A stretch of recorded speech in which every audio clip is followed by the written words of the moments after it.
রমজান মাসে তাহাজ্জুদ নামাজের সময় কখন? সোনার যাকাত কি প্রতি বছর দিতে হবে? জীবনের অনেক রোজা কাজা রয়ে গেছে, এখন কি আমি আগে পেছনের রোজাগুলো কাজা আদায় করবো, নাকি এই রমজানের রোজাগুলো আগে রাখবো? গীবত করলে কি রোজা হবে? বাবা মা মারা গেলে তাদের রোজার কাফারা বিষয়ে কি করণীয়? রমজানের রোজা রাখলে শুধু এক বছরের গুনাহ মাফ হবে, নাকি জীবনের পেছনের সকল গুনাহ মাফ হবে? মাহফুজ ইসলাম লিখেছেন, আমি একজন মহিলা, আমার প্রতিদিন এশার নামাজ রাত 12টায় পড়তে হয়, আমি চাইলে আগে পড়া সম্ভব নয়, তারাবির নামাজ এভাবে পড়তে হয়, আমি কি প্রতিদিন এভাবে পড়তে পারবো? স্ত্রী যাকাত কি স্বামী তার নিজের টাকা থেকে দিয়ে দিতে পারবেন? রোজা রাখা অবস্থায় কি গুপ্তাঙ্গের লোম পরিষ্কার করা যাবে? তারাবির নামাজের মাঝে বা শেষে কি দোয়া করা যাবে? রোজা অবস্থা যদি হস্তমৈথুন করে তাহলে রোজা ভেঙে যাবে কিনা? ভেঙে গেলে যদি সাথে সাথে ফরজ গোসল করে পুনরায় রোজা নিয়ত করে তাহলে রোজা হবে? বর্তমান সময় মহিলারা বাড়ি বাড়ি গিয়ে মাহফিল করে এবং মহিলা বৈঠক করে, ইসলাম ব্যাপারে কি বলে? মহিলাদের রোজার সময় পিরিয়ড হলে তার বিধান কি? রোজার জন্য মুখে নিয়ত করা জরুরি এবং নিয়ত কখন করতে হবে? পিল খেয়ে মাসিক বন্ধ রেখে রোজা রাখা যাবে কিনা? থুতু খেলে কি সিয়াম ভঙ্গ হবে? বোন তার ঋণগ্রস্ত ভাইকে যাকাত দিতে পারবে কিনা? রোজা রেখে পেস্ট দিয়ে ব্রাশ করলে কি রোজা ভেঙে যাবে? সাহারি না খেলে রোজা হবে কিনা? স্বপ্নদোষ হলে কি রোজা ভেঙে যায়? রোজা রেখে হস্তমৈথুন করে ফেললে বিধান কি? গোসল ফরজ হলে সে অবস্থায় সাহারি খাওয়া যাবে কিনা? গর্ভবতী নারীর রোজা না রাখার সুযোগ আছে? প্রথম যে প্রশ্নটি আমি দেখতে পাচ্ছি সেটি হলো, রোজা অবস্থায় ঘুমের মধ্যে স্বপ্নে কিছু খেতে দেখলে কি রোজার কোনো সমস্যা হয় কিনা? রোজা অবস্থায় স্বপ্নে যদি আমরা কোনো কিছু খেতে দেখি তাতে আমাদের রোজার কোনো ক্ষতি হবে না। স্বপ্নে শুধু খেতে দেখা নয়, অন্য যাই দেখি না কেন, স্বপ্নে দেখা বিষয়গুলো যেহেতু বান্দার এখতিয়ারাধীন নয়, ইচ্ছাকৃত মানুষ স্বপ্নে দেখেন না সাধারণত, যার কারণে এটার কোনো দায় বান্দাকে বহন করতে হবে না। বিধায় রোজা অবস্থায় স্বপ্নে আমরা যাই দেখি না কেন তার জন্য আমার রোজা ভঙ্গ হবে না। এরপর প্রশ্ন হলো, জাকাতের টাকা কাউকে না বলে দেওয়া যায় হবে কিনা এবং ভাই বোনকে জাকাত দেওয়া যাবে কিনা? ভাই বোন তারা যদি প্রাপ্তবয়স্ক হয়ে থাকে, অভাবী থাকে, জাকাতের হকদার থাকে, তাদেরকে অবশ্যই জাকাতের টাকা দেওয়া যাবে। জাকাতের টাকা দিয়ে তাদেরকে স্বাবলম্বীও করে দেওয়া যাবে এবং জাকাতের টাকা দেওয়ার সময় জাকাত যিনি নিচ্ছেন তাকে না বলেও দেওয়া যাবে। আপনি মনোনিয়ত করলেন জাকাত দিচ্ছেন, তাকে বললে যেটা আপনি খরচ করেন, আপনি নিয়ত করলেন জাকাত থেকে দিচ্ছেন, এটা যথেষ্ট হবে। তাকে বলে দেওয়াটা এটা আবশ্যক কোনো বিষয় নয়। রমজান মাসে গুনাহ মাফের আমল ও দোয়া কি জানালে উপকৃত হব? রমজান মাসে গুনাহ মাফের জন্য সবচেয়ে বেশি যে কাজটি করতে হবে তাহলে শীত থেকে নিজেকে পরিচ্ছন্ন রাখতে হবে, মুক্ত রাখতে হবে এবং হিংসা, বিদ্বেষ, শত্রুতা, মানুষের প্রতি এগুলো থেকে নিজেকে মুক্ত রাখতে হবে। সেই সাথে আল্লাহ রাব্বুল আলামিনের কাছে কায়মুর বাক্যে দোয়া করে যেতে হবে। এটি হলো রমজান মাসে দোয়ার কবুলের এবং আল্লাহর কাছ থেকে ক্ষমা লাভের জন্য সবচেয়ে বড় মাধ্যম। এই বিষয়টি করতে হবে, অপরাধ থেকে, গুনাহ থেকে বেঁচে থাকার চেষ্টা করতে হবে। এরপরে প্রশ্ন হলো, রোজা অবস্থায় স্বপ্নদোষ হলে কি রোজা নষ্ট হয়ে যায়? উত্তর হলো না, রোজা অবস্থায় স্বপ্নদোষ হলে রোজা ভঙ্গ হয় না। একটু আগে আমরা বলেছি, স্বপ্নে যাই কিছু দেখুক মানুষ, তার জন্য বান্দাকে কোনো দায়বর্তা বহন করতে হয় না। তবে স্বপ্নদোষের ফলে যদি বীর্যপাত হয়ে থাকে তার ফলে গোসল ফরজ ঠিকই হবে। এছাড়া স্বপ্নদোষের কারণে রোজা ভঙ্গ হবে না। বর্তমান সময় মহিলারা বাড়ি বাড়ি গিয়ে মাহফিল করে এবং মহিলা বৈঠক করে, ইসলাম এবারে কি বলে? মহিলাদের মধ্যে দিন প্রচারের কাজ, দাওয়াতের কাজ করতে পারেন, সেটা শরিয়ার সীমানার মধ্যে থেকে পর্দার বিধান মেনে অভিভাবকদের অনুমতি সাপেক্ষে এবং যদি তারা নিজের জায়গা থেকে তারা দাওয়াতের কাজ করতে পারেন, আজকাল মোবাইলে অনলাইনে বিভিন্ন করা যায়, সেক্ষেত্রেও যদি সীমালঙ্ঘন না হয় সেটি তারা করতে পারেন। অনেক মহিলারা এই জাতীয় তালিমের মধ্যে মাশগুল হয়ে নিজের সন্তান, স্বামী, সংসার এগুলো থেকে তারা অনেকটা উদাসীন হয়ে যান, যেটা অনুচিত। এক্ষেত্রে আমাদের ব্যালেন্স করতে হবে এবং সীমা লঙ্ঘন করা যাবে না। দাওয়াতের কাজ বা ইসলাম প্রচারের কাজ পুরুষদের পাশাপাশি মহিলারাও করবেন, সেটা বলা বাহুল্য। মাজিদুল ইসলাম আপনি লিখেছেন, প্রবাসীদের ফিতরা আদায়ের বিধান কি? আমরা কি দেশের হিসাব করে ফিতরা আদায় করবো, নাকি যেখানে থাকি ওই জায়গার হিসাবে দেওয়া লাগবে? আপনি যেখানে থাকেন সেখানকে হিসাব করে আপনি ফিতরা দিবেন। ফিতরা কি আলাদা করে রেখে ঈদের পর আদায় করা যাবে? না, ঈদের পর আদায় করলে ফিতরা আদায় হবে না, বরং ফিতরা আদায় করতে হবে ঈদের সালাতের আগে। নবী করিম সাল্লাল্লাহু আলাইহি ওয়াসাল্লাম বলেছেন, মান আদ্দাহা ক্বাবলা সালাহ, যে ব্যক্তি ঈদের আগে ফিতরা আদায় করবে, ফাহিয়া মাকবুলা, তাহলে সেটা ফিতরা হিসেবে কবুল হবে। ওয়া মান আদ্দাহা বাদা সালাহ, যে ব্যক্তি ঈদের পরে আদায় করবে, ফাহিয়া সাদাকাতুম মিনাস সাদাকাত, অন্য 10টা সাদকা আমাদের সাধারণ দান হবে। ফিতরার যে দায়িত্ব, সেই দায়িত্বের ফলে কিন্তু আদায় হবে না। এরপর প্রশ্ন, রোজা রাখলে হাত পা কাঁপে, মাথা ঘুরায়, শোয়া থেকে উঠতে পারি না, এখন কি করা উচিত? রোজা রেখে যদি কারোর এরকম পরিস্থিতি হয় এবং এটা যদি সহনীয় পর্যায়ে থাকে তাহলে তাকে সিয়াম রাখতে হবে। এই অজুহাতে সিয়াম ভাঙার সুযোগ নেই। আর যদি এটা চরম পর্যায়ে পৌঁছে যায় এবং কোনোভাবেই যদি এটা তারা করতে না পারেন, অর্থাৎ এই সিয়াম রাখতে গিয়ে তার মাথা ঘোরানো এবং হাত পা কাঁপা, এটা যদি চরম পর্যায়ে পৌঁছে, যেটা অসহনীয় পর্যায়ে এবং আশঙ্কা থাকে তার জীবনের উপরে, ডক্টর দেখানোর পর ডক্টরও যদি তাকে রেকমেন্ড করেন, যিনি সিয়ামের গুরুত্ব বুঝেন, এরকম ডক্টর, অভিজ্ঞ ডক্টর, তিনি যদি বলেন যে সিয়াম ভেঙে ফেলতে হবে, তাহলে সেক্ষেত্রে রোজা না রাখার সুযোগ আছে। কিন্তু সামান্য একটু শরীর খারাপ লাগছে, তাহলে রেস্ট করবেন, শুয়ে থাকবেন, কিন্তু রোজা ভাঙতে যাবেন না ঠুনকো অজুহাতে। এরপরে প্রশ্ন হলো, রোজা অবস্থা যদি হস্তমৈথুন করে তাহলে রোজা ভেঙে যাবে কিনা? ভেঙে গেলে যদি সাথে সাথে ফরজ গোসল করে পুনরায় রোজা নিয়ত করে তাহলে রোজা হবে না। এর ফলে রোজা আর জোড়া লাগবে না। হস্তমৈথুন করে বীর্যপাত যদি কেউ করে তার ফলে রোজা ভেঙে যাবে। এই রোজা তাকে পরবর্তীতে রেখে দিতে হবে, এবং এই রোজা ভাঙার ফলে তাকে কাফারাও আদায় করতে হবে। অর্থাৎ একটা রোজার কারণে তার একটা রোজা তো কাজা করতেই হবে, সাথে আরো 60টা রোজা টানা ধারাবাহিকভাবে বিরতিহীনভাবে রেখে দিতে হবে। এটি তার জন্য একরকম শাস্তি এবং এটি জঘন্য অপরাধ বটে। যার কারণে আল্লাহ মাফ করুক, এ ধরনের অপরাধ থেকে আল্লাহ তাআলা হেফাজত করুন, এবং এই ধরনের অপরাধ থেকে আমাদেরকে বেঁচে থাকার মতো শক্তি তাকওয়া আল্লাহ তাআলা আমাদেরকে দান করুন। এরপরে প্রশ্ন হলো, মানুষ মারা গেলে লাশের পাশে কোরআন পড়া যাবে কিনা? লাশের পাশে কোরআন পড়ার কোনো নির্দেশনা কোন হাদিসে আছে বলে আমরা জানি। মৃত ব্যক্তিকে খুব দ্রুততার সাথে দাফন কাফনের ব্যবস্থা করতে হবে, গোসল দেওয়াতে হবে, তার জন্য আল্লাহর কাছে দোয়া করতে হবে, ইস্তেগফার করতে হবে, ক্ষমা প্রার্থনা করতে হবে। এটা আমাদের করণীয়, তার পক্ষ থেকে দান সাদকা আমরা করতে পারি। কিন্তু তার লাশের পাশাপাশি কোরআন তেলাওয়াতের কোনো ফজিলত নাই। কোরআন তো যারা তেলাওয়াত করবে তাদের লাভ, মৃত ব্যক্তিত্ব এটাতে কোনো লাভ হওয়ার কারণ নেই। এরপরের প্রশ্ন হলো, তারাবির নামাজের মাঝে বা শেষে কি দোয়া করা যাবে? দোয়া তো যে কোনো সময় করা যায়, সে অর্থে আপনি তারাবি সালাতের মাঝে অথবা শেষে আপনি আল্লাহর কাছে দোয়া করতেই পারেন, কিন্তু এটাকে সিস্টেম বানিয়ে নেওয়া, যে 4 রাকাত পর পর দোয়া কিংবা শেষ হওয়ার পর সুনির্দিষ্ট একটি দোয়া গদবাদা হাত তুলে করা, এটিকে সিস্টেম বানিয়ে নেওয়াটা এটি বিদআতে পর্যবসিত হওয়ার আশঙ্কা আছে। শরীয়ত কোনো কিছু যদি নির্দেশ না করে সেটাকে শরীয়তের নির্দেশ মনে করি, কিংবা সেটাকে শরীয়তের নির্দেশের মতো গুরুত্ব দিয়ে যদি কেউ আদায় করেন, তাহলে সেটাকে সওয়াবের কাজ, এই ইবাদতের পদ্ধতি বা নিয়ম যদি বানিয়ে নেন কেউ, তো সেটি বিদআতে পর্যবসিত হওয়ার সমূহ আশঙ্কা আছে। আপনি নিজে থেকে এমনি কখনো দোয়া করলেন, কখনো করলেন না, সেটা একান্ত আপনার ব্যক্তিগত বিষয়, কিন্তু সুনির্দিষ্ট দোয়ার ফরম্যাট ঠিক করে নেওয়ার কোনো সুযোগ কিন্তু নেই। এরপরে প্রশ্ন হলো, বিকাশ বা মোবাইল ব্যাংকিং এর মাধ্যমে যদি জাকাতের টাকা পাঠানো হয়, তাহলে তার চার্জ কাকে বহন করতে হবে, জাকাত দাতাকে না জাকাত গ্রহীতাকে? গুরুত্বপূর্ণ প্রশ্ন। মোবাইল ব্যাংকিং এর মাধ্যমে অথবা যে কোনো উপায়ে যদি আপনি জাকাত অভাবী মানুষের কাছে পাঠান, তাহলে জাকাত দাতা হিসাবে এটার খরচ আপনাকে বহন করতে হবে, জাকাত গ্রহীতাকে এর খরচ বহন করতে হবে না। জাকাত গ্রহীতা যদি এসে আপনার কাছ থেকে জাকাত নিয়ে যায়, সেটা সম্পূর্ণ স্বতন্ত্র বিষয়, তার খরচ তিনি বহন করবেন। বাট আপনার দায়িত্ব হলো, আপনি যখন তার কাছে জাকাত পাঠাবেন, তখন পাঠানোর খরচটা আপনাকে বহন করতে হবে। ধরুন 10,000 টাকা আপনি বিকাশ করেছেন, অথবা এম ক্যাশ করেছেন, কিংবা নগদ উপায় বা আরো যে সমস্ত মোবাইল ব্যাংকিং এর ব্যবস্থাপনা আছে, কিংবা অন্য কোনো উপায় আপনি পাঠালেন, এই পাঠানোর ক্ষেত্রে যে খরচটা হবে, সেই খরচটা আপনাকে সাথে দিয়ে দিতে হবে। 10,000 টাকার সাথে অতিরিক্ত খরচের টাকাটা আপনাকে দিতে হবে, অর্থাৎ যাতে নিট 10,000 টাকা গরিব মানুষ উত্তোলন করতে পারে আপনার জাকাত থেকে। যদি আপনি এটি না করেন, তাহলে সেক্ষেত্রে আপনার জাকাত থেকে যে পরিমাণ টাকা কস্ট হিসাবে বা চার্জ হিসাবে কাটা হবে, সে পরিমাণ টাকা আপনার জাকাত থেকে অনাদায় থেকে যাবে, সেটি আবার আপনাকে আদায় করতে হবে। ধরুন 10,000 টাকা উত্তোলন করতে তার 1,000 টাকা খরচ হলো ফর এক্সাম্পল, তাহলে অথবা 100 টাকা খরচ হলো, কিংবা 200 টাকা খরচ হলো, এই যে টাকাটা খরচ হলো, এই কয় টাকা আপনার জাকাত থেকে কম আদায় করা হলো, কারণ গরিব এই 200 টাকা কম পেয়েছে, 9,800 টাকা পেয়েছে হয়তো, কথার কথা। তো সেজন্য জাকাত দাতাকেই পাঠানোর খরচ বহন করতে হবে। এরপরে প্রশ্ন, রমজান মাসে দৈনিক ওজিফা হিসেবে কোন কোন সূরাগুলো পড়বো? রমাদান মাসে পড়ার জন্য সুনির্দিষ্ট কোনো সূরা আমার জানা নেই যে অমুক অমুক সূরাই শুধুমাত্র পড়তে রেকমেন্ড করা হয়েছে। আল্লাহ তাআলা মাসে কোরআন নাজিল করেছেন, বিধায় গোটা কোরআনে বেশি বেশি করে তেলাওয়াত করা উচিত, বুঝে পড়া উচিত, কোরআনের মর্মচর্চা করা উচিত, কোরআন শোনাশুনি করা উচিত। নিজে তেলাওয়াত করবেন, আরেকজনকে শোনালেন, আরেকজনকে তেলাওয়াত করলেন, নিজে শুনলেন, এরকমটি রমাদানে করা উচিত। বাট রমাদান মাসে কোরআন কারীমের তেলাওয়াতের জন্য সুনির্দিষ্ট কোনো অংশ ফিক্স নেই যে এটুকুই তেলাওয়াত করবেন বা এই সূরা বারবার পড়বেন, বরং গোটা কোরআনই আপনি তেলাওয়াত করার চেষ্টা করবেন। পুরো কোরআন যদি পড়ে শেষ করতে না পারেন, আপনি চেষ্টা করবেন কোরআনের মধ্যে থাকার, কোরআনের মধ্যে সেটা কোরআন পড়তে পড়তে আপনি মাঝামাঝি যান বা যতটুকু যান গেলেন, কিন্তু কোরআনকে আপনি পড়ে এবং কোরআনকে সময় দিয়ে আপনি রমজান কাটানোর চেষ্টা করবেন।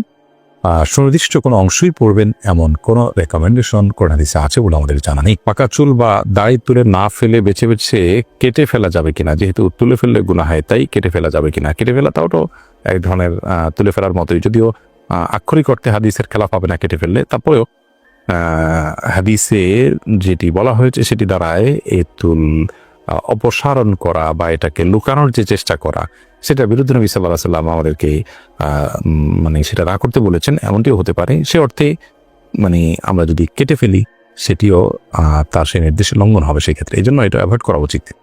এবং তিনি বিকল্প যদি বলেছেন, তাহলে যে আমরা যে কোনো কালার করতে পারি, কালো ছাড়া লাল ইত্যাদি কালার করতে পারি। একা একা নামাজ পড়ার ক্ষেত্রে সূরা তেলাওয়াত, সূরা কোরআন তেলাওয়াতের সময় ঠোঁট না নাড়িয়ে মনে মনে তেলাওয়াত করা জায়েজ আছে কিনা। একা একা যখন আমরা সালাত আদায় করবো তখন সূরা, কেরাত ইত্যাদি এগুলো আমাদেরকে ঠোঁট নাড়িয়ে তেলাওয়াত করতে হবে। মনে মনে তেলাওয়াত করলে সেটা তেলাওয়াত হিসাবে গণ্য হবে না, কোরআন পাঠ হিসাবে গণ্য হবে না। পাঠের জন্য অবশ্যই আমাদের ঠোঁট, জিহ্বা ইত্যাদি নড়তে হবে। এর পরের প্রশ্ন হলো, রোজা রাখা অবস্থায় কি গুপ্তাঙ্গের লোম পরিষ্কার করা যাবে? উত্তর হলো করা যাবে, কোনো অসুবিধা নাই, এর ফলে রোজার বা সিয়ামের কোনো ক্ষতি হবে না। আকবর আলী আপনি লিখেছেন, রোজা রেখে টিকা বা ইনসুলিন নিলে কি রোজা ভেঙে যাবে? না, এর কারণে রোজা ভাঙবে না, কারণ টিকা বা ইনসুলিন এগুলো চামড়ার সামান্য একটু নিচে নেওয়া হয়, এগুলো পেট পর্যন্ত, পাকস্থলী পর্যন্ত পৌঁছায় না, যার কারণে খাদ্য এবং পানীয় কাজ এগুলো দেয় না, ফলে এগুলো নিলে রোজা ভঙ্গ হবে না। মোহাম্মদ আজাদ হোসেন আপনি লিখেছেন, দাঁতের মাড়ি থেকে পুজ এবং রক্ত নির্গত হলে কি রোজা ভঙ্গ হবে? দাঁতের মাড়ি থেকে পুজ এবং রক্ত নির্গত হলে রোজা ভঙ্গ হবে না, তবে সেটা যদি আপনি গিলেন এবং খেয়ে পড়েন ইচ্ছাকৃতভাবে, তাহলে সেক্ষেত্রে সেটি রোজা ভঙ্গের কারণ হবে। আর দ্রুতর সাথে আপনার ইচ্ছার বাইরে সামান্য কিছু যায়, যেটা আপনার নিয়ন্ত্রণের বাইরে, সেটা কারণে রোজা ভঙ্গ হবে না, তবে অবশ্যই পুজ, রক্ত এগুলো বের হলে আপনাকে ফেলে দিতে হবে। এরপরে আব্দুল করিম আপনি লিখেছেন, সাহারি না খেলে রোজা হবে কিনা? সাহারি যদি কেউ না খায় তাহলে সেক্ষেত্রে তার রোজা হয়ে যাবে। কোনো কারণে সাহারি খেতে উঠতে পারেন নাই, অথবা আপনি সাহারি খানই নাই, তাও রোজা হয়ে যাবে। নবী করিম সাল্লাল্লাহু আলাইহি ওয়াসাল্লাম নফল রোজার ক্ষেত্রে বিশেষ করে সকালেও যেহেতু নিয়ত করা যায়, নবী সাল্লাল্লাহু আলাইহি ওয়াসাল্লাম এরকম হয়েছে যে একবার রাতে তো খাননি, সকালে দিনে একটা বড় অংশ পার হয়ে গেছে, তিনি তখন বলেন ঠিক আছে তাহলে আমি রোজাদার।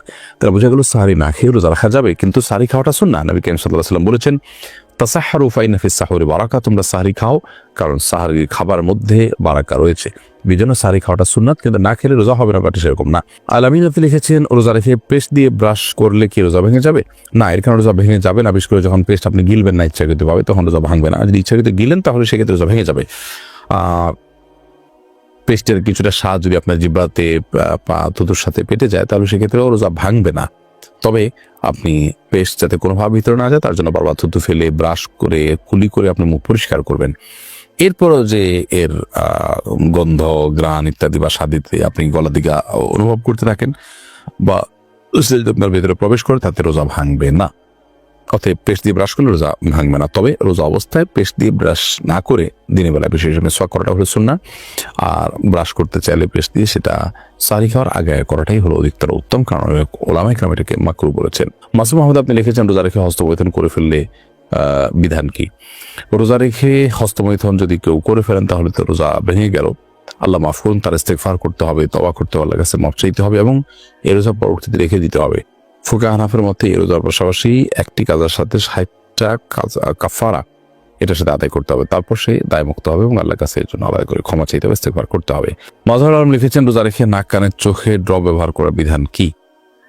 দেখুন, যে অঙ্গে ব্যবহার করলে সেটি আপনার কণ্ঠনালী হয়ে ভেতরে প্রবেশ করে সঙ্গে ব্যবহার করা জায়েজ নয়। যেমন নাকে আমরা যদি ড্রপ দিই তাহলে সেক্ষেত্রে অবশ্যই সেই ড্রপ আমাদের ভেতরে যাবে, সর্বসম্মতিক্রমে এটি এই জন্য জায়েজ নয়। চোখে যদি আমরা ড্রপ দিই সেটি আমাদের পেট পর্যন্ত যাওয়ার সম্ভাবনা নেই, যার কারণে সেখানে আপনি রোজা রেখে ড্রপ দিতে পারেন। আর যদি কানে ড্রপ দেন সেটা আমাদের ভেতরে যাওয়ার সম্ভাবনা আছে, সেজন্য অ্যাভয়েড করতে পারলে ভালো।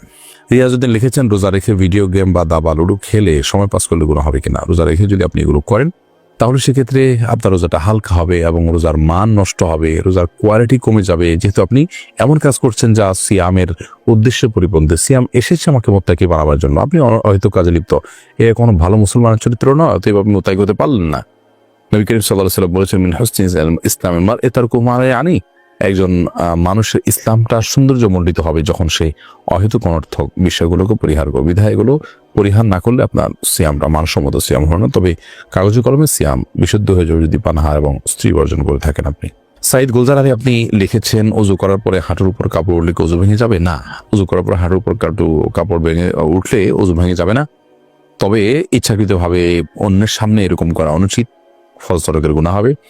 আর যদি ইচ্ছাকৃতভাবে ওদের সামনে না তোলেন, এমনিতে উঠে গেছে, তাহলে সেক্ষেত্রে আপনার গুনাহ হবে না, ওযু ভঙ্গ হবে না, কারণ এটা ওযু ভঙ্গের কোনো কারণ নয়।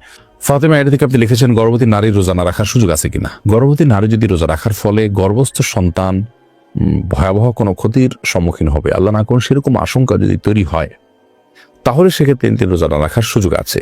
কিংবা তিনি রোজা রাখলে তার নিজের জীবন হানির আশঙ্কা যদি থাকে, তাহলে সেক্ষেত্রে রোজা না রাখা তার সুযোগ আছে। কিন্তু গর্ভস্থ নারী গর্ভবতী অবস্থায় রোজা রাখলে তার একটু কষ্ট হবে, গর্ভের সন্তানের একটু কষ্ট হতে পারে, এরকম কিছু চিন্তা করে রোজা না রাখার কোনো সুযোগ নেই। রোজাটা এরকম ছেলে খেলা নয় যে সামান্য ঠুনকো অজুহাতে আমরা রোজাটা ছেড়ে দিব, বরং এই অবস্থা রোজা রাখার আপনার চেষ্টা অব্যাহত রাখতে হবে। প্রয়োজনে আপনি সাপ্লিমেন্টারি বিভিন্ন খাবার গ্রহণ করবেন যাতে শরীর আপনার দুর্বল হয়ে না পড়ে।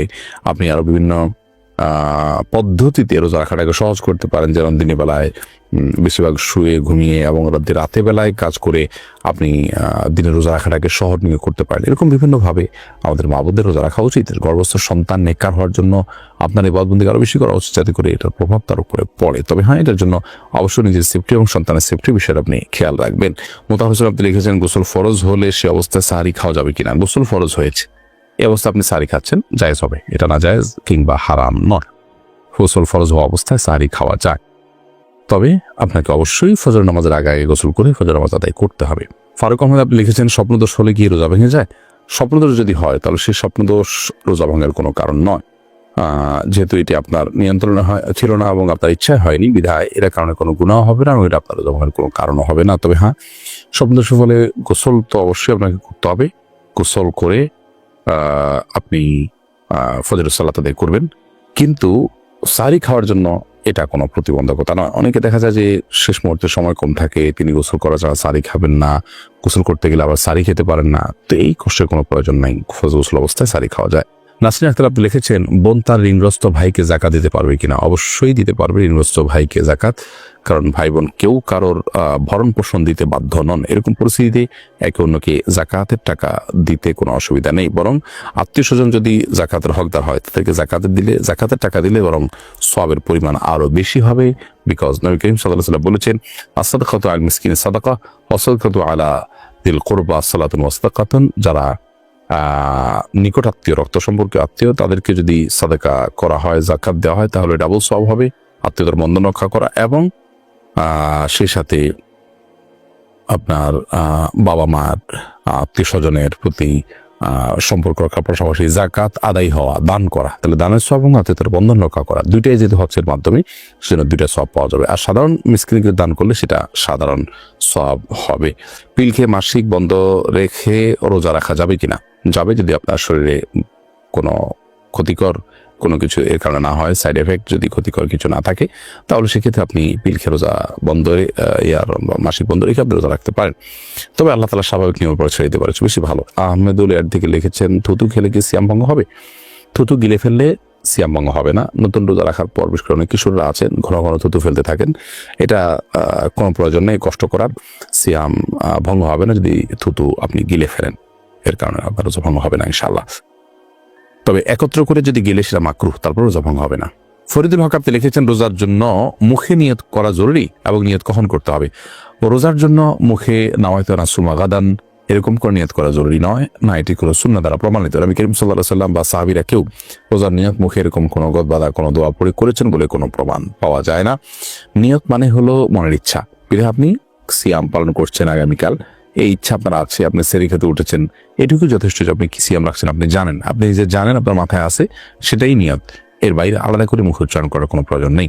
ফেরদাউস আহমেদ আপনি লিখেছেন, মহিলাদের রোজার সময় পিরিয়ড হলে তার বিধান কি? পিরিয়ড হলে তিনি রোজা রাখবেন না, দিনের বেলায় পিরিয়ড হলে ওই দিনটা রোজা তাকে কাজা করতে হবে, এবং তিনি ওই অবস্থা জিকির, আজকার, তাসবিহ, তারপর দোয়া দুরুদ এগুলো করতে পারবেন। কোরআন তেলাওয়াত করবেন না, স্বামী সহবাস করবেন না, নামাজ পড়বেন না এবং রোজা রাখবেন না, রোজাগুলো পরে রেখে দিতে হবে। সম্পর্কে আপনি লিখেছেন, কোরআন শরীফ মোবাইল থেকে শুনলে কি খতমের সওয়াব হবে?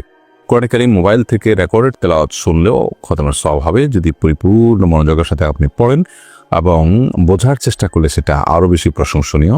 আর শোনার পাশাপাশি তেলাওয়াতেরও চেষ্টা করা উচিত। কথা হলো কোরআন কারীমের রেকর্ডেড তেলাওয়াত শুনলেও ইনশাআল্লাহ আপনি সওয়াব পাবেন। এমনি লাবিব তানভীর লিখেছেন, গীবত করলে কি রোজা হবে? রোজার স্ট্রাকচার হয়ে যাবে, অর্থাৎ বাহ্যিকভাবে রোজা হয়ে যাবে, কিন্তু অন্তর্নিহিত যে রোজা সেটি হবে না, অর্থাৎ রোজার প্রাণ ক্ষতিগ্রস্ত হবে, যার কারণে রোজার মান কমে যাবে, কোনো কোনো ক্ষেত্রে রোজা অর্থহীন হয়ে যেতে পারে। এই জন্য রোজা রেখে গীবত করা, অন্যান্য পাপের কাজ করা অনুচিত এবং নরতে বেঁচে থাকা উচিত। এমনি ওয়াকিল আজম আপনি লিখেছেন, সোনার জাকাত কি প্রতি বছর দিতে হবে? স্বর্ণ, রূপা, নগদ অর্থ, ব্যবসার মাল সহ জাকাত যোগ্য যে সমস্ত সম্পদ আছে, সেসব সম্পদ প্রতি জাকাত বর্ষে একবার করে আদায় করতে হবে। বিধায় এটি একবার আদায় করলেই সারা জীবনের জন্য আদায় হয়ে যাবে না, বরং প্রতি বছর একবার করে দিতে হবে যদি এক বছর আপনার কাছে সেটি থাকে। বেলাল হোসেন আপনি লিখেছেন, জীবনের অনেক রোজা কাজা রয়ে গেছে, এখন কি আমি আগে পেছনের রোজাগুলো কাজা আদায় করব নাকি এই রমজানের রোজাগুলো আগে রাখবো? দেখুন, জীবনের যদি অনেক রোজা আপনার কাজা হয়ে থাকে ইতিপূর্বে, তাহলে সেক্ষেত্রে সে রোজাগুলো এই রমজানের আগে আগে আপনার রেখে ফেলা উচিত ছিল, কর্তব্য ছিল।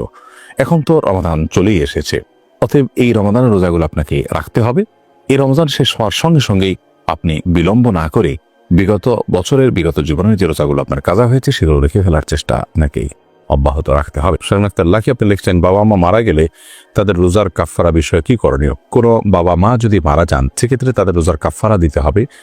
প্রত্যেকটা রোজার জন্য তারা যদি রোজাগুলো রাখতে পারেন নাই অসুস্থজনিত কারণে, হয়তো পরে সুস্থ হয়ে রাখবেন সে আশা ছিল কিন্তু আল্লাহ তাআলা তাদেরকে নিয়ে গেছেন দুনিয়া থেকে, কিংবা তারা এমন অসুস্থ হয়ে গেছেন যে আর সুস্থ হওয়ার সম্ভাবনা ছিল না, যাই হোক এই অবস্থা তাদের মৃত্যু হয়ে গেলে তাদের তরফ থেকে প্রতিটা রোজার জন্য একটা করে ফিতরা দিতে হবে, মিসকিনকে খাদ্য দিতে হবে। 1.5 কেজি করে চাউল দিলে 30 রোজার জন্য 45 কেজি চাউল দিয়ে দিলে আপনি ইনশাআল্লাহ দায়মুক্ত হবেন এবং তার বাবা আপনার মা দায়মুক্ত হয়ে যাবে। ভাইয়া আক্তার আপনি লিখেছেন, রমজানের রোজা রাখলে শুধু 1 বছরের গুনাহ মাফ হবে নাকি জীবনের পেছনের সকল গুনাহ মাফ হবে? বোন ভাইয়া আক্তার, নবী করিম সাল্লাল্লাহু আলাইহি ওয়াসাল্লাম বলেছেন, মান সামা রমাদান ঈমানান ওয়া ইহতিসাবা, যে ব্যক্তি রমাদান মাস ব্যাপী রোজা রাখবে ঈমানের সাথে, ইখলাসের সাথে, নিষ্ঠার সাথে, গফিরা লাহু মা তাকাদ্দামা মিন যামবিহি, তার পেছনের সমস্ত গুনাহ মাফ করে দেওয়া হবে। এই হাদিস থেকে বোঝা যায় পুরো জীবনের গুনাহ আল্লাহ তাআলা মাফ করবেন, 1 বছরের নয়। তবে হ্যাঁ, এখানে গুনাহ মাফ বলতে ছোট ছোট গুনাহের কথাই বোঝানো হয়েছে, কারণ বড় গুনাহ এবং কাবিরা গুনাহ যেগুলো সেগুলো তওবা ছাড়া মাফ হবে না। বিধায় সিয়াম যদি রাখার পাশাপাশি আপনি তওবায়ে নাসুহা করতে পারেন, সিয়ামের যে বার্তা সেটা যদি আপনি ক্যাচ করতে পারেন, টেক করতে পারেন, ধরতে পারেন, এবং সেটা ধরে যদি আপনি পেছনের সমস্ত কৃতকর্মের জন্য লজ্জিত হয়ে আল্লাহর কাছে ক্ষমা প্রার্থনা করে ভবিষ্যতে আর এ সমস্ত পাপাচারে লিপ্ত হবেন না মর্মে সংকল্প করেন, তাহলে এটি তাওবা হয়ে গেল। এরকম ভাবে যদি আপনি সিয়াম পালন করতে পারেন তাহলে সগীরা কবিরা সব গুনাহ মাফ হবে ইনশাআল্লাহ তাআলা। এর পরের প্রশ্ন হলো, রোজা অবস্থায় তেল, সুরমা, আতর ইত্যাদি ব্যবহার করলে নখ বা চুল কাটলে কি রোজার কোনো ক্ষতি হবে? রমাদান মাসে রোজা অবস্থায় তেল, সুরমা, আতর এগুলো ব্যবহার করলে রোজার কোনো ক্ষতি হবে না। ঠিক একইভাবে চুল, নখ ইত্যাদি কাটলেও সিয়ামের কোনো ক্ষতি হবে না, কারণ এগুলোর কোনোটাই খাদ্য কিংবা খাদ্যের সাথে সাদৃশ্যপূর্ণ কোনো বিষয় নয়। যদি আপনি রোজা রেখে খাদ্য গ্রহণ করেন, পানীয় গ্রহণ করেন, কিংবা খাদ্য বা পানীয়ের কাজ দেয় বা এটার সাথে সাদৃশ্য হয় এরকম কোনো কিছু আপনি করেন, তাহলে সেক্ষেত্রে সেটি সিয়াম ভঙ্গের কারণ হবে।